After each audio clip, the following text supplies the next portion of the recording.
Rapa Maquehue 2020. Todas y todos invitados al Rapa Maquehue 2020, los días 14, 15 y 16 de febrero. El encuentro artístico-cultural mapuche más importante del Wallmapu. Mari Pupeñi Pulamien Compuche, soy Toto Pichón de los Huarquines del Amor y los queremos invitar para este Rapa Maquehue 2020. Estamos invitados este año a ser parte de este gran encuentro político-cultural del Wallmapu, para que puedan asistir, acompañar, y por supuesto nosotros llevamos nuestra cumbia mapuche rebelde en los Huaychán Corridos, así que por allá nos vemos ahora próximo en el Rapa Maquehue. Pero callar, nos vemos.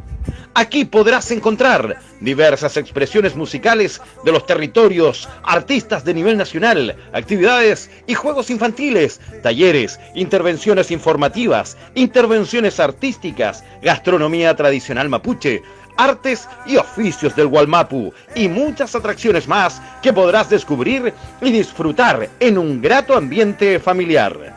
Hola chicos, boom boom, ¿cómo están ustedes? Los quiero invitar y me puse de gala para invitarlos a Rapa Maquehue, porque es el festival indígena, cultural, político también, donde vamos a hacer bolsa todo lo que ha pasado últimamente con el estallido social. Voy a estar ahí haciendo humor. 14, 15 y 16 de febrero, no se lo pueden perder. Yo voy a estar el 14, boom boom.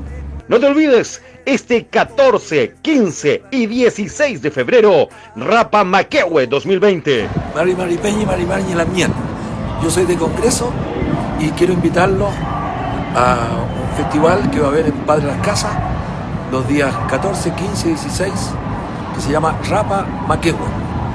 Así que por favor, vamos a pasar muy bien, muy buena música, hay una feria costumbrista, hay muy buena comida y acompañado a toda la gente. Así que muchas gracias, nosotros Chantumay, y nos vemos el 14. Los esperamos en la cancha del Club Deportivo Porvenir, en la comunidad Domingo Painevilu 2, en Maquehue, Padre Las Casas.